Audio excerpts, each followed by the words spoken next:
Alors, je m'appelle Morgan Studer, je suis chef de projet ingénierie et travaux neufs chez Hyposchesi. Et Hyposchesi est une CDMO, c'est-à-dire qu'on offre des services de production spécialisés dans la thérapie génique et notamment pour la production de vecteurs viraux.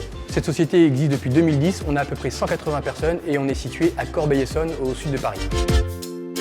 Pour répondre à des exigences réglementaires, on a été amené à refondre notre système d'interlocage de SAS nous permettant d'accéder à nos salles propres. Ce nouveau système, en plus d'interdire l'ouverture simultanée de deux portes d'un même SAS, nous permet de mieux gérer les temporisations propres à chaque SAS via une interface graphique située en galerie technique. Il y a un gap technologique par le fait que maintenant le système est complètement communicant. C'est-à-dire qu'aujourd'hui, on a une supervision qui permet de régler ces temporisations-là et de voir un petit peu la vie du système. Mais on a la possibilité aussi que le système soit ouvert et connecté à une GTB ou une GTC pour centraliser l'ensemble des informations vers un système de gestion supérieure.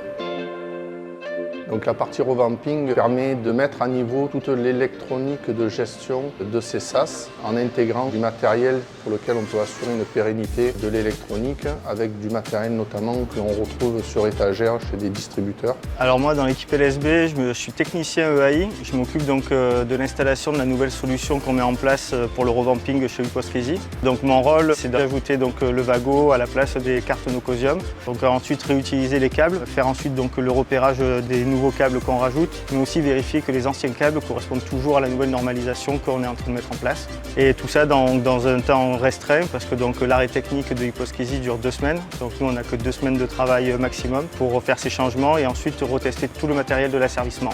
Nous avons réalisé un planning permettant d'échelonner les travaux de chaque SAS pour ensuite, une fois que les travaux étaient réalisés, assurer la SAT, la partie système acceptance test, avec Hyposchesi pour vérifier que suite au remplacement des électroniques et de certaines platines, les systèmes de SAS étaient de nouveau opérationnels.